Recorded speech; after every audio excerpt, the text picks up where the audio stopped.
Yo les gars, yo tout le monde, on se retrouve pour une nouvelle vidéo, nouveau mercato idéal. Après le Barça, après le PSG, on se retrouve pour le troisième et ça sera celui de Arsenal. Arsenal donc en Premier League, deuxième la saison passée, ils ont l'ambition de finir premier.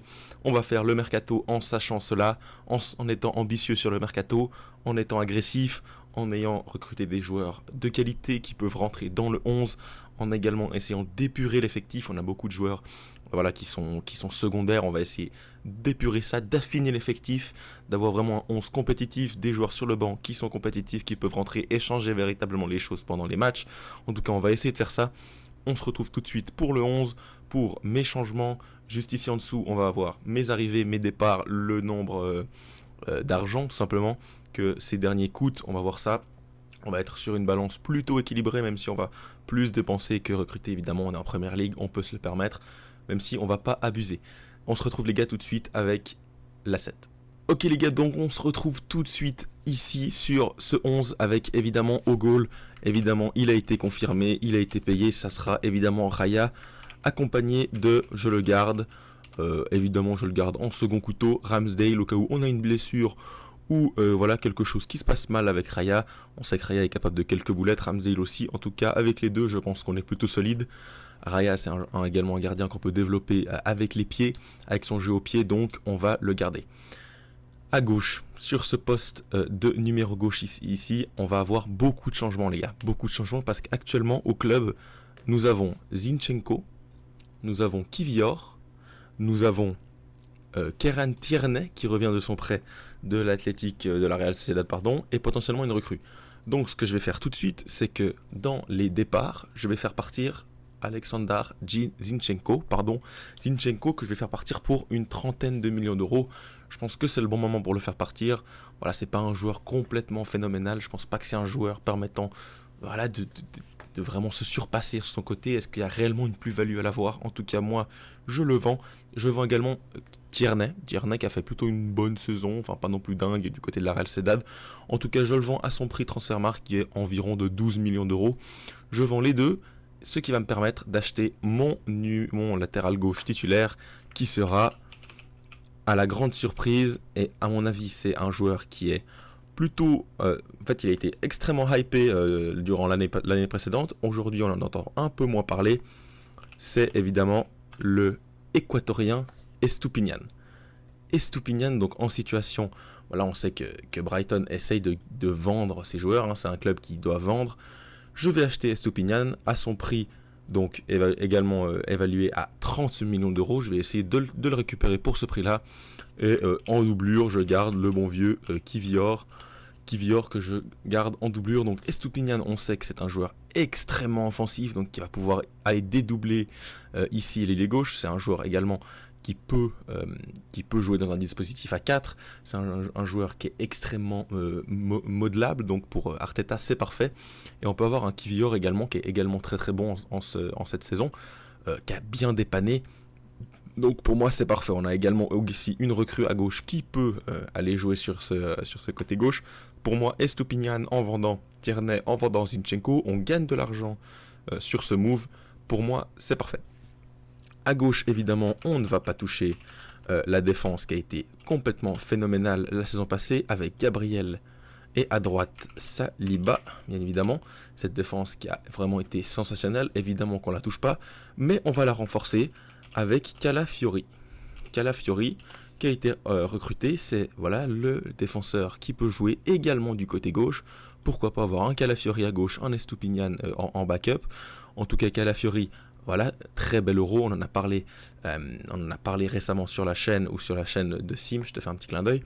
En tout cas, Calafiori, vrai bon joueur, moi je le vois plutôt dans un poste de rotation, en tout cas au début, mais pourquoi pas venir s'incorporer sur ce côté gauche. On sait qu'il peut également rentrer dans le centre du jeu, monter le ballon, et Estupiñán plutôt dans une verticalité latérale, alors que un Calafiori peut plutôt rentrer dans le jeu, participer, ça peut être aussi intéressant pour Arteta.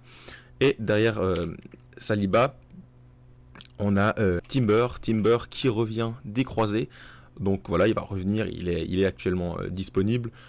Il va revenir en puissance. Pourquoi pas également Timber dépanné sur le côté droit. En tout cas, là on a vraiment 4 défenseurs centraux d'une qualité vraiment énorme. Donc en fait les 4 peuvent être titulaires. C'est vraiment parfait pour un entraîneur comme Mikel Arteta qui veut faire tourner et qui veut installer de la concurrence, c'est parfait. Sur le côté droit, on va rien toucher, on a un Ben White et on a un Tommy Asu. Donc Tommy Asu, Ben White, on ne va rien changer. Ben White qui a vraiment progressé dans son secteur offensif. On sait que c'était un défenseur central de base. En tout cas, maintenant, il est parfaitement acclimaté à ce rôle de côté droit sous Arteta. Donc voilà, parfait pour moi, cette défense est parfaite. Estupinian ici, Gabriel, Saliba et White. On a vendu Zinchenko et on a vendu Tierney. On a récupéré Estupinian. On est en positif sur cette défense. C'est parfait. On va maintenant s'attaquer au milieu de terrain. Au milieu de terrain en poste, donc en fait on est dans ce dispositif de Mikel Arteta avec deux joueurs un peu plus bas que ce joueur ici en 10. Le joueur plus bas, on le sait que c'est évidemment Declan Rice. On va évidemment le mettre en remplaçant de Jorginho. Jorginho ici en remplaçant. Moi, je trouve que Jorginho ça peut faire l'affaire, surtout on sait que Rice, Rice joue quasiment tout le temps. Donc Jorginho vraiment dans un poste de doublure, de remplacement. C'est parfait, peut-être pour le faire souffler un petit peu avec les nombreux matchs qu'il va avoir l'année prochaine. En tout cas, voilà, sur ce poste ici, je ne change rien.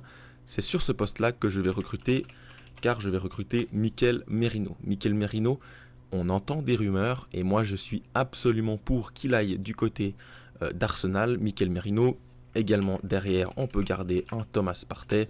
Thomas Partey qui fait pas tâche dans l'effectif, qui revient gentiment avec une saison compliquée quand même la saison dernière. En tout cas, j'ai confiance en lui pour revenir en tant que second milieu. Derrière Merino, voilà, extrêmement technique, un joueur pour moi qui va rentrer parfaitement dans ce système-là. Entre Rice et le joueur numéro 10 et évidemment Ødegaard.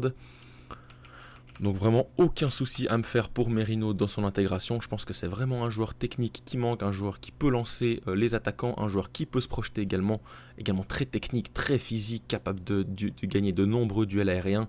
Je trouve ça vraiment très très fort chez Merino et je trouve que pour seulement 30 millions, c'est vraiment une aubaine et il faut foncer dessus véritablement. Alors au milieu de terrain également, je vais vendre Fabio Vieira. Fabio Vieira qui n'a pas convaincu, mais alors du tout cette saison du côté d'Arsenal. Je vais le vendre pour une trentaine de millions d'euros. Pourquoi pas un retour, j'allais dire en Espagne, mais plutôt au Portugal ou voire en Espagne. En tout cas, je pense qu'on va trouver preneur pour ce type de montant, 30 millions, 25 millions. On va mettre 30 millions ici. Évidemment, en second, ici, 10, je vais mettre Kai Havertz. Kai Havertz que je ne vais pas compter comme un attaquant, tout simplement parce que pour moi, dans mon recrutement idéal, Havertz, ce n'est pas mon 9. Alors voilà, évidemment, on peut le jouer en deux attaquants ici et qu'un attaquant un peu plus reculé qu'Kai Havertz. En tout cas, Havertz, je vais le mettre ici, ça va me simplifier pour mon mercato. Je le mets là, pour moi c'est là où il sera le meilleur. On peut évidemment imaginer un système où de garder ici Havertz en 10. En tout cas pour moi, si je suis actuellement coach, je mets Havertz ici en remplacement. Pourquoi pas rentrer en 10, pourquoi pas rentrer en 9. En tout cas, je le mets dans cette zone-là. Et donc actuellement, il y a Ødegaard devant dans mon système. Sur le côté gauche, on ne va rien toucher. On a Martinelli qui fait un travail phénoménal. Derrière lui, on a un Trossard voilà, qui n'est pas trop mauvais, qui met ses buts quand il le doit. Je trouve ça assez bon sur ce côté droit. Je trouve qu'on n'a pas besoin forcément de faire de très gros changements pour le moment. Et c'est également le cas à droite. Ça, on a de la chance à Arsenal parce que les côtés sont très fournis. On a ici Bukayo Saka et Reiss Nelson qui commence à voilà, prouver quelque chose. Donc on va le laisser se développer sur ce côté droit. Je trouve que c'est vraiment intéressant. Cette association Saka, Martinelli, même un Trossard qui peut rentrer. Un Nelson, on va lui donner des minutes. Et évidemment, on prend en compte le départ de Emile Smith-Rowe. Smith-Rowe qui va partir pour Fulham pour une quarantaine de millions d'euros. Je trouve ça vraiment bien vendu.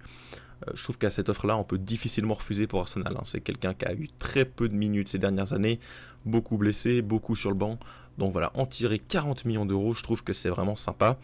En tout cas, on arrive à se relever et en fait, ça nous libère vraiment de l'argent pour ce poste de numéro 9.